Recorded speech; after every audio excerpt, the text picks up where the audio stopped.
You're tuned in to the Foxboro BeatCast, a podcast for Patriots fans by Patriots fans.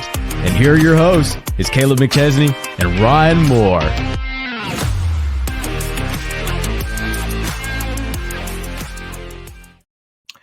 Hello, everybody, and welcome to the Foxboro BeatCast. I'm your host, Kaleb McChesney. Alongside me is not Ryan Moore. I should probably put together an intro that's more prepared for you, Elsio, because you're here way more often than I expected. But Elsio is back from Steel City Beat, obviously wearing a Steelers jersey. Welcome him with open arms, as you guys always do. Elsio, how are you today? I'm doing well. Excited to talk some football, get into the nitty-gritty, The nitty-gritty is exactly what the Patriots are right now, as they lose to the Arizona Cardinals 30-17 in a game that wasn't competitive at all. I feel like the Patriots, if I go back and look at the scoring summary, it was 23-3 and 30-10. This game was not close. To this being two possessions really is misleading because we were down by 3 possessions most of the time. So we'll get over that. We'll go over the stats. We'll talk about Jerod Mayo's job security going into next year. And then we'll talk about some NFL-wide stuff because Patriots are horrible and miserable to talk about. So let's just rip off this Band-Aid, right? The Patriots lose 30-17 once again to the Arizona Cardinals off of a bye, a team that you probably should have beaten, could have had. Jerod Mayo goes 19-23 for 202, 1 touchdown, 1 pick, 2 sacks. Ramondre Stevenson was your leading rusher, 13 carries for 69 yards. Antonio Gibson, 7 carries for 33. Jerod Mayo had a rushing touchdown as well. Your leading receiver was Kendrick Bourne, 3 catches for 44 yards, including that 1 deep pass in garbage time. Hunter Henry, 4 catches for 25 yards. Demario Douglas had a receiving touchdown. He got that weird little shovel pass in the corner. But the truth of the day was Kyler Murray wasn't all that effective, but you got killed by James Conner. 16 carries, 110 yards, and 2 touchdowns. Trey McBride torched you, 9 catches for 87 yards. Greg Dortch, 3 for 60. Defensively, no sacks on Kyler Murray. That's kind of run-of-the-mill, but shout out to Christian Gonzalez, who I thought had the best game of his career. He had Marvin Harrison Jr. in jail all day with his coverage. Going into the team stats, let's talk about penalties were a problem once again, 4 of them. Although the Cardinals also had 4. Anything else here that I should look at? Oh, Patriots 0 for 6 on 3rd down, and the Cardinals were 10 for 15. So, that's your stat breakdown. Patriots are 3-11 now. Losers of 7 or 8 straight now at this point. I think I don't know, or we could finish losing 7 in a row if we don't win in the last 3 games. But all right, Elsio, what was kind of your takeaway as you brush through the highlights and what I just read in the box score? Any big takeaways?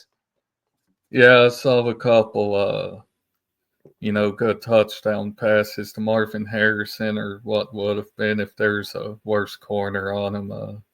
Gonzo breaking those up was, pretty big. It was good. It didn't show on the scoreboard, obviously, as the team still lost. Jerod Mayo threw another one of those picks. That's not really his fault. Kind of a fluky type bounce pick. Ramondre looked okay. Antonio Gibson had a couple either rushes or receptions where he got a nice little chunk of yards. The line didn't look all that great, but that's not a shock. James Conner really having a good day wasn't too big of a shock with how the run defense has been. And like you said, 0 for 6 on 3rd down, losing the turnover battle, I believe, or not good things in a football game. You could tell that the offense kind of looked sluggish. Big plays were hard to find, and it was hard to put them together too. Against the Cardinals defense that's really just kind of passive historically. Like they can be had. This was a winnable game. I even picked them to win this game, and they fell flat on their face. Yeah, I mean, I think it was winnable too. The Cardinals are a talented team, but they have some flaws I think could have been taken advantage of, but they just weren't. Do you have any thoughts on, like, as a whole, a lot of Drake May's production has come in garbage time? Do you have any concerns about that? That maybe he looks a little inflated? Uh, there's that's valid. That's a valid talking point. I think Drake Mays looked good, but some of those garbage time stats do kind of pump it up a little. I'd like to see it more stretched out across the entire game. What's crazy is I think that he was coming off of a stretch where he had a lot of good games. You think of the Rams game, you think of the Colts game right before the bye, where it was 60 minutes of good football from the Patriots offense. And now we've kind of regressed back to the mean here. It is kind of miserable to go through this slog here. And yeah, Drake May's QB rating was 36.4 according to ESPN. Passer rating of 99.6. Like, I don't know the difference between the two, but I don't either. Yeah, it's just brutal. It's tough to watch sometimes. They gave up 6.2 yards per play. Red zone, Patriots only made it 3 times, and they converted on 2. And obviously, they got dominated on the time of possession, and they lost a turnover battle. Like, all the big things, they couldn't get done. So, yeah, you don't love to see those combination of factors at all. And now they go to Buffalo to take on the Bills this weekend. But we'll get to that in a second. Have you caught any of the reports of Jerod Mayo's job security? I have not. So it's been a tough week for Jerod Mayo for sure. Starting off with the video from the owner's box where Jonathan Kraft and Robert Kraft are sitting in Arizona, and the camera points to them. It points to them like once a game. I'm not sure why. You don't see, Michael Bidwell getting a camera pointed at him every game. You don't see in Steelers games. Does the camera point to the Steelers owner at all? No, not that I can really think of. So it's like a Kraft and Jerry Jones thing. Yeah, I don't see Art Rooney all that often. Yeah, so not great. But when they pan to him this time around, Jonathan Kraft has a pen and a notebook, and I guess he's taking notes or something. And as soon as they pan to him, you can see him tell Robert Kraft, "Our play calling is horrible." And this comes after a couple of weeks of consistent reporting that, hey, if the Patriots get smoked in the last handful of games here, the Patriots won't hesitate to make a move off of Jerod Mayo and move on. Obviously, the last 3 games, the Patriots don't have a favorable schedule, to say the least. It's at Buffalo versus the Chargers versus Buffalo to close the year. So yeah, what do you make of? Should Jerod Mayo get a second year? If you were the Patriots, would you move off of him that quickly? Would you move off him that quickly if it's true that Mike Vrabel wants this job? Just kind of your thoughts on all those. I generally would advise caution. You don't want to be reactionary, move off too soon.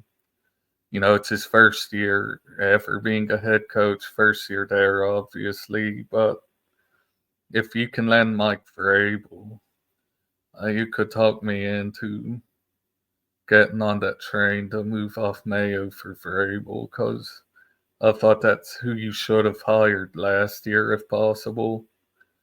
But yeah, I mean, with the caveat that you're getting Vrabel, I would be for it. But otherwise, no, not really. I wouldn't do it.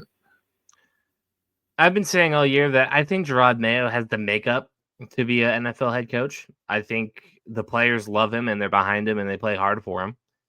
I think most of the problems have been a talent issue, to say the least. Like on offense, you have one good player. On defense, you have maybe two good players. And we can talk about the coaching. Like we could talk about some of Alex Van Pelt's decisions on offense, who I think is being set up to kind of be the fall guy this year. To take the blame for everything and fire him and get a new offensive coordinator, which I'm not against, but I think Alex Van Pelt is the lesser of the two evils when you're talking about our coordinators. DeMarcus Covington on defense. I understand that we didn't have Barmore for a lot of the year. We don't have Bentley for a lot of the year.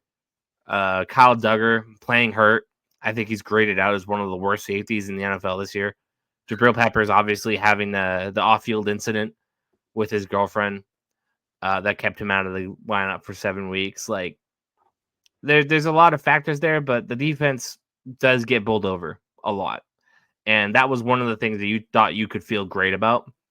Not great about, but you feel good about with this Patriots team. But their identity is just gone. Like they don't tackle well. They don't do the fundamentals well.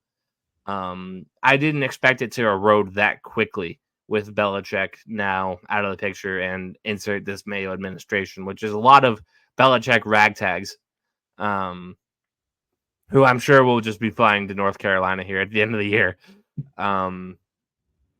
But yeah, I'm generally a pretty conservative guy when it comes to hiring and firing and whatnot, as Elsio gets a nice little vibration. Apologies, insulin pump. Yeah.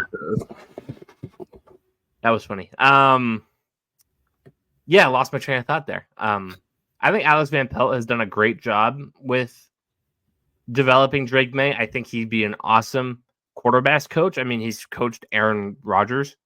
He's been a QB coach for a handful of teams now. If I should have done this research beforehand, but I never know what kind of rabbit holes I'm going to get into pre-show. Like, I just kind of have like these topics, and then after that, I'm flying by the seat of my pants.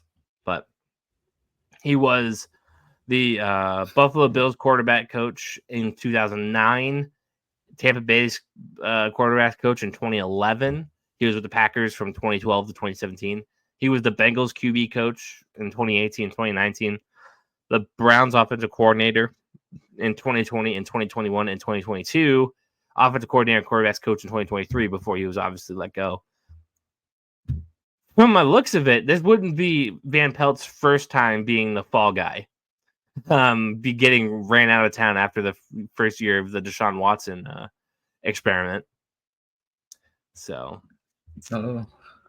What do you make of Alex Van Pelt?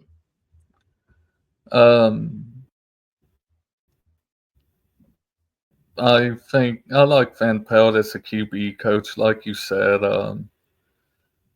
Drake May's shown improvement throughout the season, and I think some of that has to be attributed to Van Pelt at least.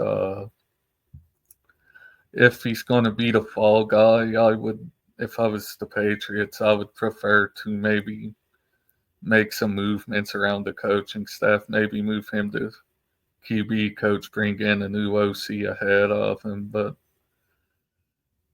it's hard to convince guys to downgrade in the same place. Yeah, it is. Yeah. Like, if we were going to hire Mike Vrabel, I don't think a lot of fans would be against keeping Jerod Mayo as the defensive coordinator. But you're not going to get Jerod Mayo to just take a step back, do the Crafts a solid. Because that's just the way the NFL works. Yeah. So, yeah, the Patriots are kind of facing an identity crisis right now, I think. What you thought you could do well and be as a team is not there. Our offense is better than our defense. And I think if you ask me or you, in September, if that would be the case, we think you were crazy. Yeah, I would have thought that the defense was a, top 15, top 12 unit at least. And the offense was going to be a struggle because rookie quarterback, not a ton going on that side of the ball. But yeah, and Jerod Mayo is a defensive coach, and the defense is awful.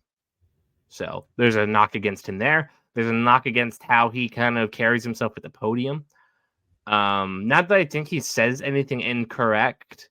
I think he says too much and gives a lot of people a lot of ammunition against him when he says things he doesn't quite mean. He has a habit of saying things on Sunday and then walking it back on Monday. Well, that's not quite what I meant. That I didn't mean to say this. That's not what I meant by that. You didn't get a lot of those gaffes with Belichick because Belichick just told you nothing. And then the team culture, I mean, that could be marginally improved from last year, but that's really a hard thing to test. Yeah. Not being in there. So, yeah, there's a lot of things working against Jerod. And in these last couple of games, you got to win one. You got to make it close. Be a pain in the ass to the Bills. Be a pain in the ass to the Chargers, which I think the Chargers could be a winnable game. It's going to be cold out here in Foxboro next Saturday. I imagine anyway. Like, you can win that game because the Chargers don't really blow out anybody. Yeah. But beating Buffalo is a big ask. So, yeah, I wouldn't. You need to convince me to fire Jerod Mayo. Buffalo twice in 3 games is brutal, by the way. Not the first time that's happened either. That's brutal. Speaking of Buffalo, let's take a look at their season so far. They're coming off of a 48-42 win against the Lions. That score is kind of misleading. The Bills kind of dominated them all game. They're coming off of a stretch of really impressive wins, like 4 or 5. How far am I going to go back to say quality wins? 4. They beat the Chiefs in Buffalo by 9. They beat the Niners by 25 in the snow. They beat the Rams. No, they lost to the Rams by 2. Excuse me. In a game that was really close. They came back and made that game really close. And the Bills and the Lions, obviously, the Josh Allen secured his MVP right there in that game. He threw for 362 yards and 2 scores. He rushed for another 2 scores and 68 yards. Like, this is the best player in football right now. It's not even close. Let's look at the injury report. Yeah, you were going to say something before I interrupted you? Oh, well, I was just saying I agree with that assessment about Josh Allen. No, he's incredible. The Thursday report hasn't come out yet, but the Patriots are dealing with Duggar, who didn't practice with an ankle. Marcus Jones didn't practice with a hip. Nothing else really. Cole Strange was a limited participant. It's still early in the week, so don't get too crazy. Barmore was a limited participant with a not injury related /other. I really hope nothing happened in practice. And then with the Bills injuries, let's take a look here. Razul, they didn't have anybody who didn't participate today, so it looks like they're going to be full strength on Sunday. So, Elsio, does this Bills team really have any weaknesses? Like, do the Patriots have anything they can look at and say, well, if we just do this, we can maybe make it close? Don't be afraid to say no. Honestly, man, trying to think of it. The passing game is good. Obviously, you have Josh Allen. James Cook has been really good this year. The defense was better than I expected after all their losses. I don't know, man. I can't think of any. Nope. Let's look at their ranks among the NFL. Bills defense ranking 2024 defensive rankings. The Bills are they're the 23rd ranked defense in the NFL right now by yards. Not what I would have expected. Their passing defense is 25th. This is updated as of this morning. Their rushing defense is 14th. So their defense can be had, apparently. Yeah, honestly, just watching, I would not have believed that to be the case. Well, I guess in hindsight, it does make sense. They've given up 40 points in in 2 of the last 3 games. Their third down defense is 26th. So if the Patriots can maybe just get out of their own way, maybe. But yeah, but this offense is just incredible. Between Josh Allen, the MVP of the league, he's cut his turnovers down incredibly so. And on the season, he's got 3,395 passing yards, 25 touchdowns, and just 5 picks. With 3 games to go. The turnovers have historically been his big Achilles heel, and he's just not really had that. He only has one game with multiple picks this year. He's got 11 touchdowns and 484 yards on the ground. What are we supposed to do here? It's just incredible. This guy, he's insane. I wish he wasn't in our conference, in our division. I also wish he wasn't in the conference, to tell you the truth. But what a career he's had, honestly. Just coming in from Wyoming, not a ton of expectations. He was a big athlete, with a huge arm. You just had to develop him. And it was going to take a while, and you knew that.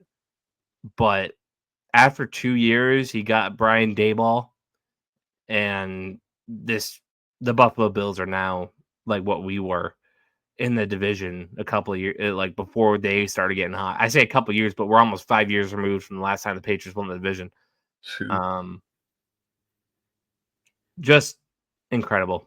What a talent. And he's doing this without Stephon Diggs, who everybody said was his security blanket.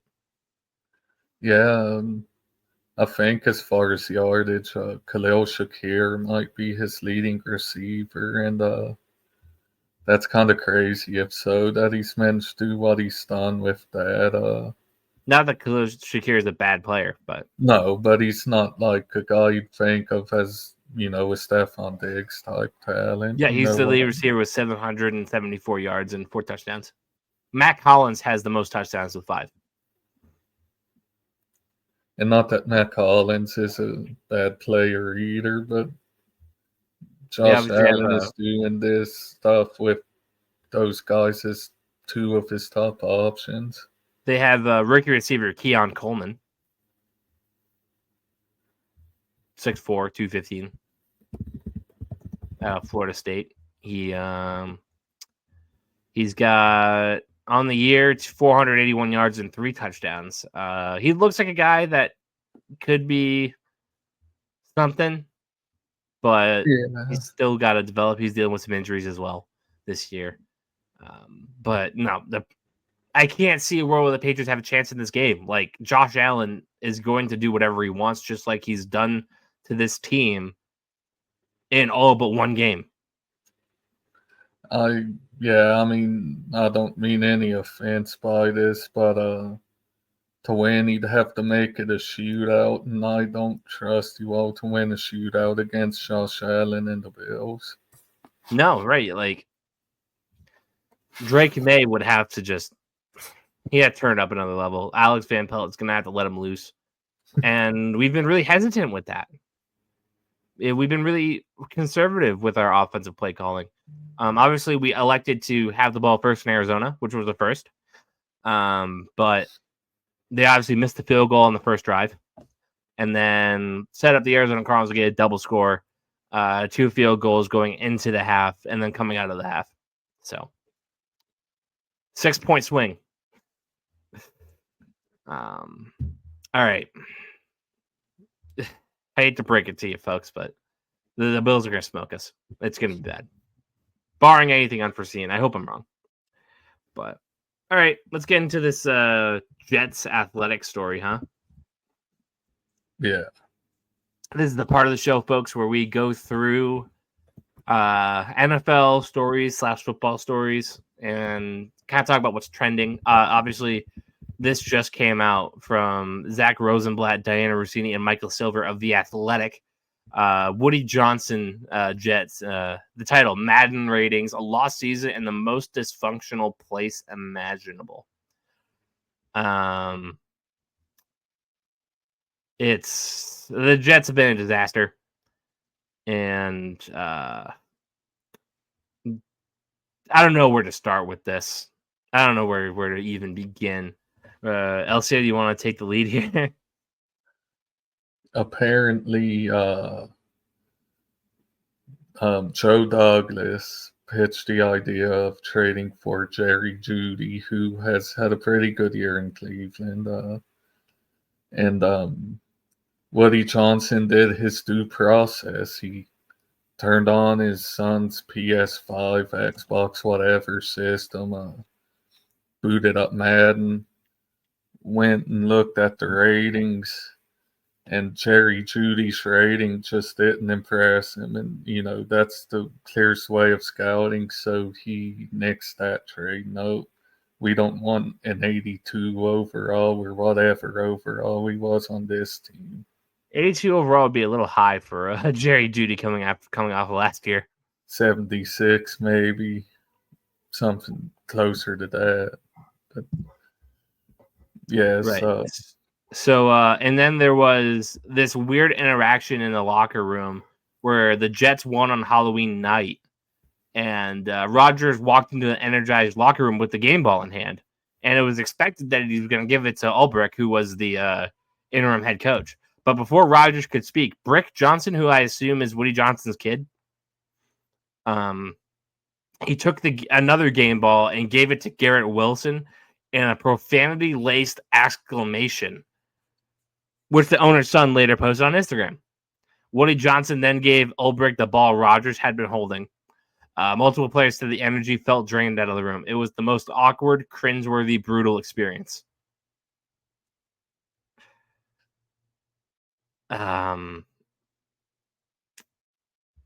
Yeah, and obviously Rodgers has just been kind of a weird guy off the field. Have you checked out his documentary yet?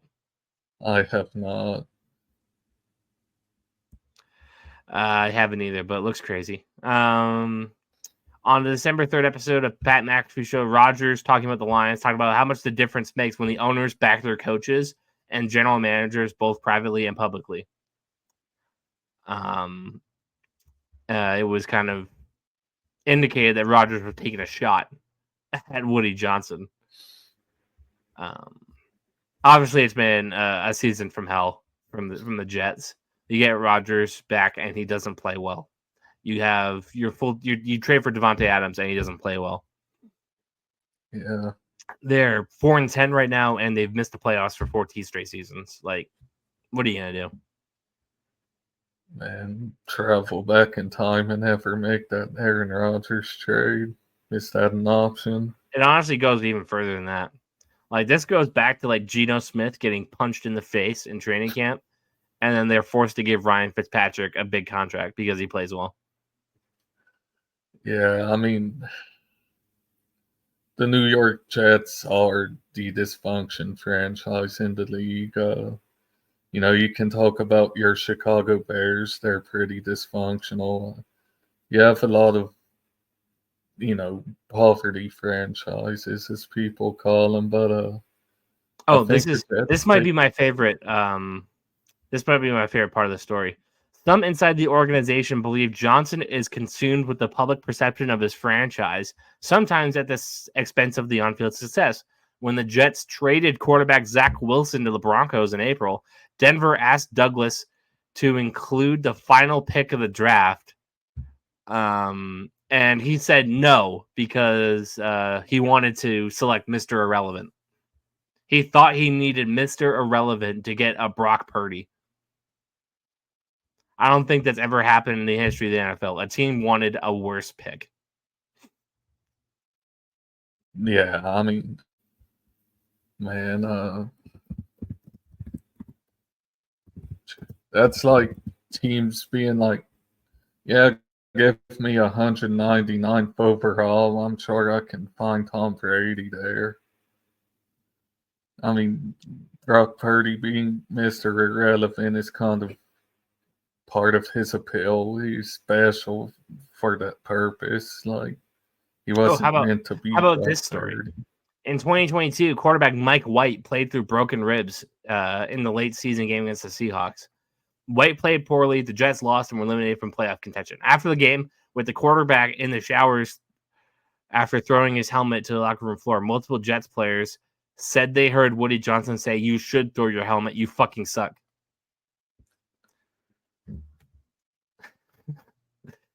Woody Johnson apparently did apologize to Mike White. This is a team owner in the NFL, ladies and gentlemen. This man owns a football franchise. And we see why it's going poorly. Yeah. So, all that in mind, let's talk about the Lions Super Bowl dreams. Are they done after more injuries? They have 22 players out, IR, etc. Another one came in this week with David Montgomery. Should the Lions be considered Super Bowl favorites still with how bad their defense has been? Now losing another offensive piece. Man, I don't know if they're my favorites in the NFC anymore. Like, They it's were ever mine. close. Go ahead. It's just the only thing that could stop this Lions team, I felt like, from running the table in the NFC side was. We have some breaking Patriots news. Uh-oh. Remember when I was talking about Christian Barmore Yeah. being a limited participant because of nothing football? The Patriots have released a statement saying the New England Patriots are placing defensive lineman Christian Barmore on the reserve non-football illness list after he experienced some recurring symptoms that required further evaluation. We appreciate everything Christian did to return to the team this season, but our top priority is Christian's health and well-being. We know that he will continue to receive tremendous care, and we want to ensure that he gets time to come back even stronger. So we can probably assume that Christian Barmore is done for the season. You really hope that this isn't blood clots again or symptoms of those blood clots from earlier in the year, but no, this is a huge blow to the Patriots. It is. That's rough. I mean, I guess at least, nothing happened at practice. It's not a suspension, but that's a worrying report after the blood clots, as you mentioned. I'm assuming this will be a wait and see type of deal, see what's going on. But hopefully he'll get his treatment and throughout the off season and be able to come back next year. Yeah. But yeah, back to the Lions. What do you think what do you think their ceiling is now? NFC Championship game, absolute ceiling. I could see him losing in the divisional. The only thing I felt that could have stopped them from, a trip to the Super Bowl was injuries, and guess what happened? Injuries. The only thing that could stop them. The defense is battered. David Montgomery, while I think Jahmyr Gibbs is the better running back of that duo, played an important role for that team. You just don't love to see them dropping like this as the year goes. What was my next question? Are the Rams back after a couple of strong wins? Seattle, obviously, dealing with injury to Geno Smith. Do you like the Rams to make the playoffs? And if you do, how far can they go? I do. if given, that they play really well, I could see them, definitely making the divisional. They could really make the game tough. There's an outside shot they could make the NFC Championship, but it's not something I'd predict. But I think they could get through the wild card into the divisional round for sure. Nope. I mean, they'd probably be likely to play one of the Packers or the Vikings or the Commanders, one of the top wildcard teams. So that'll be interesting to follow through and watch. Should the Steelers re-sign Russell Wilson? What do you think? Yes. Why? I mean, when Russ came in this year, I kind of, I wasn't too happy. I'm a big Justin Fields guy, that. But the offense with him has consistently looked solid, not like great or anything. And we can't really draft a guy, and I don't think there's a better free agent. He had a nice 400-yard game against the Bengals. Him and George Pickens, I think, have some chemistry at least. I just think Russ could do some good things for us next year. If nothing else, serve as a Band-Aid until we can find a more permanent option. And some Steelers news. TJ Watt will play, but George Pickens is out. I love that TJ Watt will play, but I saw a stat, I believe, when both Russell Wilson and George Pickens play, our average offensive yards per game is like third in the league or something. With Pickens out, we're at dead last, so I don't love that. No, especially against the Ravens. Yeah. This is a big game for you. Yeah, it is. We've been leading the AFC North most of the season to the surprise of everyone, myself included. And this would pretty much clinch that, lock it, put in the box, done, dusted. But we have to win. You will play the Ravens on Saturday Night Football? Yes. All right. Kirk Cousins got benched this week. Michael Penix Jr., rookie, number 8 overall pick, I believe. He's going to try to keep the Falcons' playoff dreams alive. What do you make of that move? I like it. It shows that they're trying to compete. Whether it works out or not, I'm uncertain, leaning toward no. But starting Kirk Cousins would have shown me that they've given up on this season. They're going to tank, try to hit in the draft. But I want to see what Penix has. Might be a week with his first start where you lean on Bijan Robinson and Tyler Algier a little, run first and pass when you need to, maybe have some play action when it's opened up. Overall, I think it's the right move. I am a big fan of Kirk Cousins. Seems like a good guy, but he was just playing some atrocious football. The Falcons are going to need some help down the stretch. If they went out, they still got to hope the Buccaneers fall to the Cowboys this weekend, the Panthers next week, or the Saints in the final week of the year. The Panthers, obviously, they get the Cardinals this week. Not the Cardinals. I don't want the Panthers schedule. I want the Falcons schedule.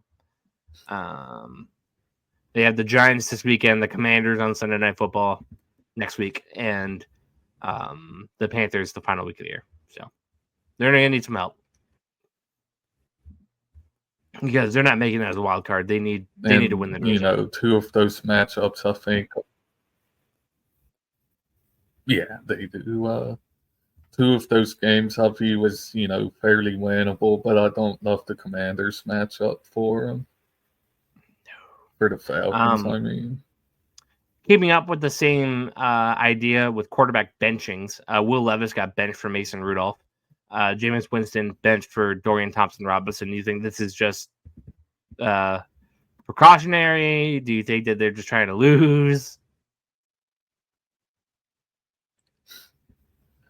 For the Titans, I think actually Mason Rudolph over Levis makes them a lot better. To be honest, Mason Rudolph's a fine quarterback. Will Levis is a bad one, but for the Browns, I think they might be trying to lose because I mean, have they had the most success with Jameis? No. Does he throw a bunch of pick sixes? Yeah, but I mean, he's had some pretty big yardage games, good touchdown games for him, and I don't know what DTR has. I guess we'll have to see if they're cooking with that one.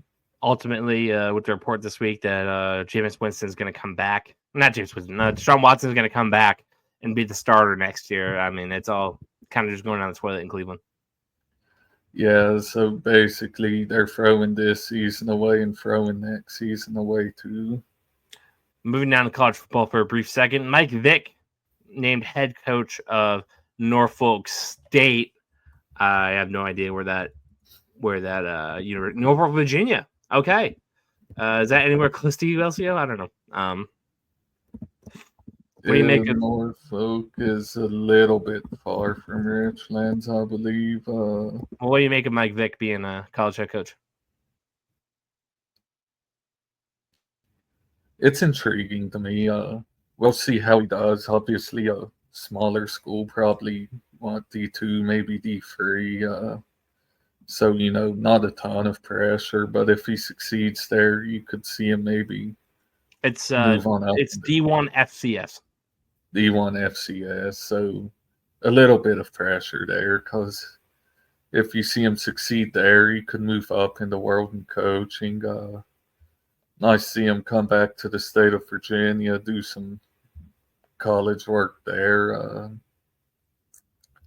I mean, it's a hire that gets some publicity, right? And it gets some coaching experience. Win-win, I believe. And we'll They just see finished how that turns. 4-8 in the Mid-Eastern Athletic Conference last year. We'll see how that pans out for both Michael Vick and Norfolk State. Patrick Mahomes is playing through an ankle sprain. He's going to play 3 games in an 11-day window. What do you make of that?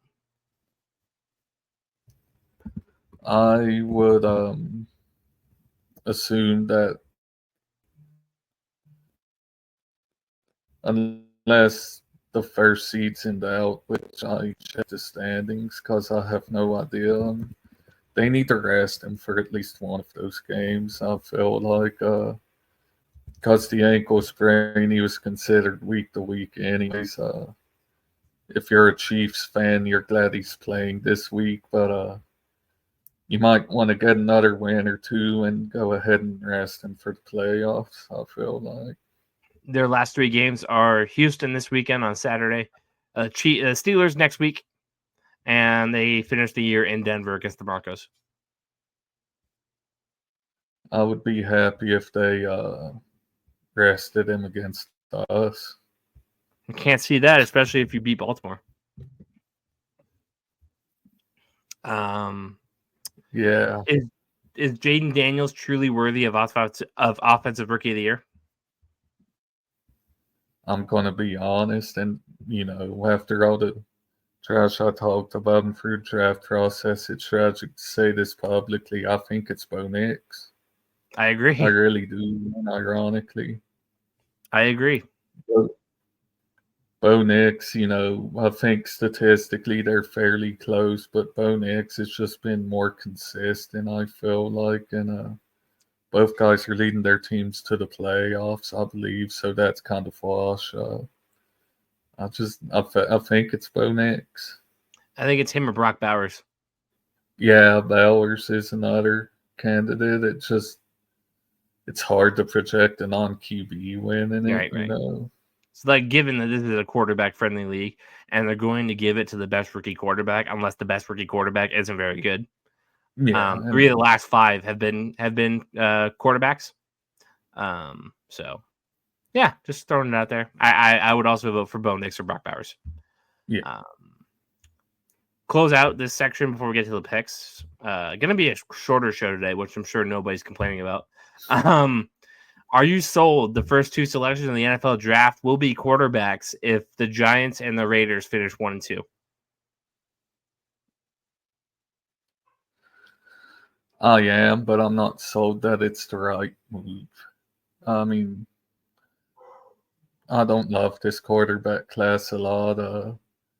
Shador Sanders, I think, is solid. Cam Ward's intriguing. But I am sold that if those are the first two teams picking, that they'll take quarterbacks. So you're pretty certain. Yeah. Yes. I am too, but I wouldn't be shocked if the Giants took Travis Hunter or traded down because they don't need a quarterback more than everything else. Obviously they need a quarterback, but that team is not a quarterback away. No, they're a lot away. And this quarterback class isn't awesome. So, no. All right, let's go to picks. Let's just start Thursday Night Football tonight. The Chargers are 2.5-point favorites against the visiting Denver Broncos. What do you make of this one? Give me Denver, to be honest with you. I think both teams are pretty good. I'm a big Herbert guy. But the Chargers have had some injury problems in the backfield. I think Denver will be able to lock down their second or third string running back pretty well. I don't know. I just like Denver's profile a lot better in this matchup than the Chargers. I agree, but it's gonna be a good game to watch, I think. It will, yeah. On Saturday, KC hosts the Texans. The Chiefs are 3.5-point favorites. I am taking KC both ways, assuming Mahomes plays. Yeah, with Mahomes playing, I'm going to take Kansas City to cover. It's a little scary with a 4.5-point spread because KC's had some really. It's only 3.5. 3.5. I mean, KC's had some really nitty-gritty wins that were close, but I think they can squeeze out at least a 4-point win this weekend with Mahomes. The Steelers headed to Baltimore to take on the Ravens, who are 6.5-point favorites. A little disrespectful. I'm taking the Ravens to win, but I'm taking the Steelers to cover. Might be my bias showing, but I'll take the Steelers, to win. We always give Lamar Jackson problems. We contain him as well as he can be contained, being the, electrifier and game breaker he is. We generally bring him down to earth a little when we play him. So I could see us winning, doing another little sluggish field goal type win. The Giants are heading to Atlanta to take on Michael Penix and the Falcons. The Falcons are 8.5-point favorites. I'm doing this once again. I'm taking Atlanta to win, but I'll take the Giants to cover because you don't really know what you're going to get out of a rookie quarterback. Yeah, I'm taking Atlanta to win too, but with a first-time starting rookie quarterback, I can't take such a big spread. It's too big for me to say they cover, unfortunately. The Bengals are playing host to the Browns. The Bengals are 7.5-point favorites. I'll take Cincy both ways. Oh yeah, they're gonna cover 100%. Their big weakness is the defense. Cleveland's offense just happens to not be very good. I think that they'd cover the spread nearly twice that big, maybe even. Detroit plays Chicago and Soldier Field. Detroit is 6.5-point favorites. We just took a big crap on Detroit's Super Bowl chances, but this is the get-right game for them. I predict them to destroy the Bears. Oh, yeah. I think they cover too. I still don't love the injuries, but I think the gap between them and the Bears is still big enough that you can pretty much bet on them to cover. For sure. Tennessee with Mason Rudolph headed to Indy to take on the Colts, who are still playoff hopefuls. right? Or did they get eliminated? I think they could still make it. NFL I playoff don't know the math for sure. Let's see. In the AFC, the Colts are the first team out. They have a 11% chance of making the playoffs. Well, they need Denver to beat the Chargers, and they need to twice. They need the Chargers to lose twice. They're 6-8. So very low chances, but still hopefuls, I suppose. And so are the Dolphins and the Bengals. Against the Titans, who are phoning it in, but not really because Mason Rudolph's better. I will take Indy both ways. Yeah, I think I will too. The Colts have been a bit better as of late. Anthony Richardson's had some games where he's passed fairly well, and his dual threat ability. The defense is fine, which is a big upgrade from the terrible they were early in the season. Yeah, give me Indy both ways, even though I think Mason Rudolph could muddle that game a little.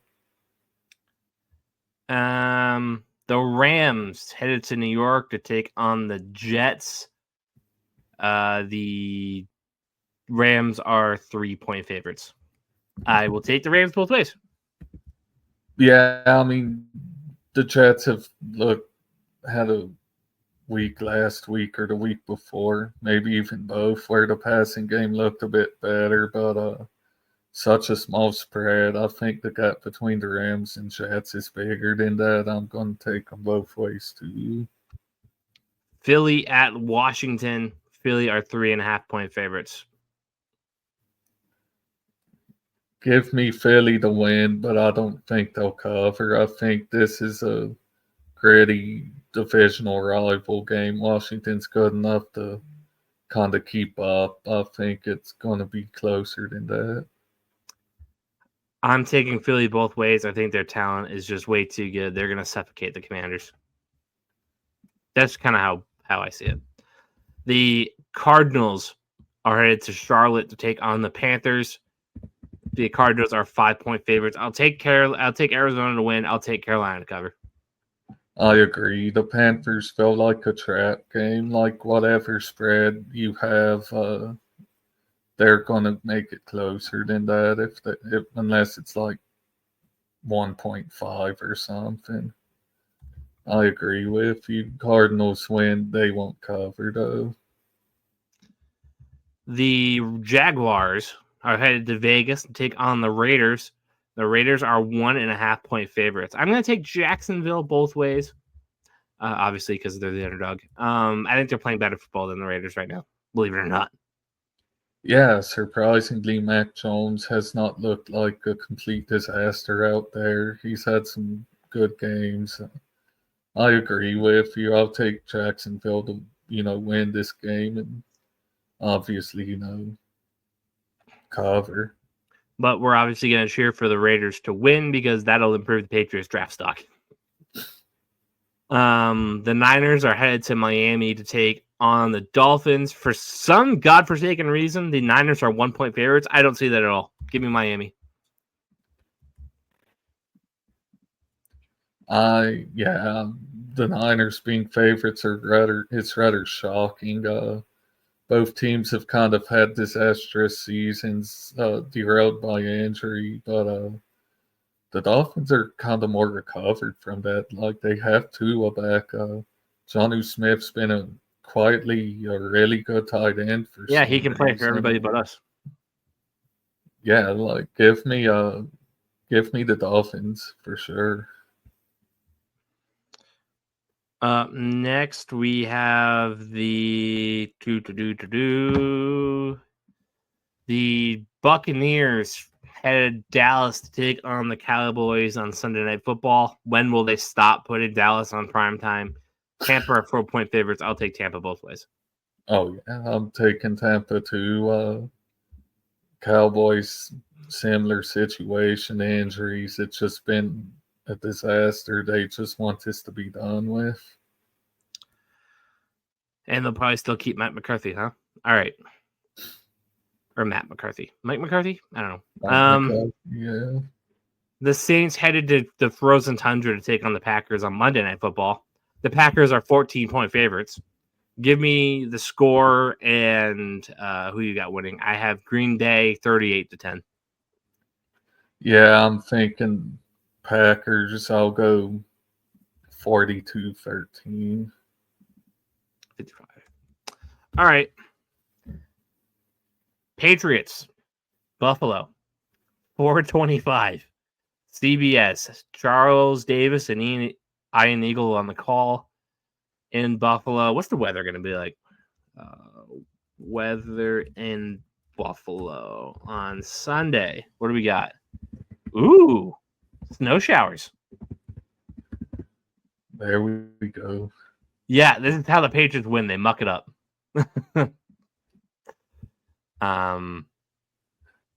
Is it a late year AFC East game, not Miami without snow? It looks like a 5% chance of snow, so I might have overrated it. But it's going to be 17 degrees in the day. Going to be 9 degrees by night. I wish you would give me the real feel. Buffalo weather, real feel, Sunday. Doesn't tell me. If I'm going to play in the cold, I at least want some snow, if you're asking me. Oh, now we're seeing 65% chance. There we go. According to AccuWeather. But it does not tell me. Oh, real feel. There we go. 15 degrees. Going into the night where it will feel like 7. That's going to be awful to play in. Wind gusts 7 miles per hour. Not bad. Man, not the Mac Jones win game where we won somehow. Buffalo is 14-point favorites against the Patriots. Hard to disagree with that. I'll take Buffalo 42, Patriots 17. Yeah, I mean, last time I predicted a Patriots game score, I probably came across as a bit disrespectful to the team, and then I was wrong because you all mollywopped the Bears. But I'm sad to say this time I'm a bit more confident that the Bills will win about, let me go, 52. You might hold them to a field goal one good time to 13. 50, you got us getting 50 burgered? I'm sorry, man. It's Josh Allen. God, that's horrible. When's the last time the Patriots got 50 burgered? Oh, man. Not this year, I'm assuming. Gave up 50 points. Last time the Patriots... No, not the score. When's the last time somebody scored 50 points against the Patriots? Against the Patriots.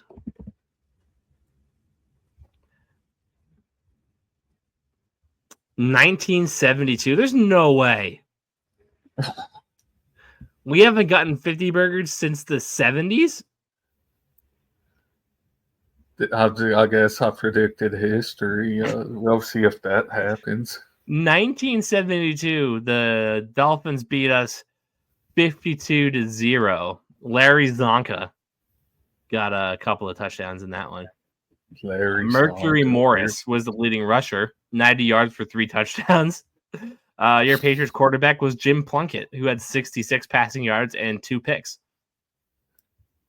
Yeah, that makes sense. And before that, in 1964, we lost to the Chargers, 51-10. Can't even name who was the StatMuse can't even open up the link. That game was sold.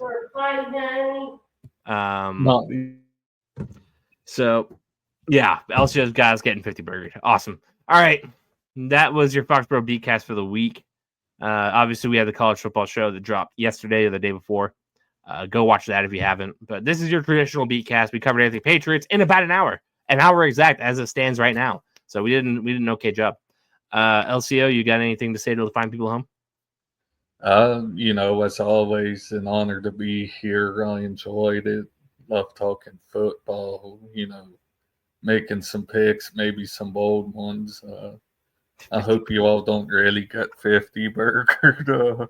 Sorry. The first time since 1970. Who was the president in 1972? Sorry to, predict that happening to y'all. The first time since the Nixon administration. That's crazy. But, yeah, I mean, good time, good vibes as always. Hope to see the Patriots do a lot better than I predicted. And, hope to see a good weekend of football and a good Thursday night game.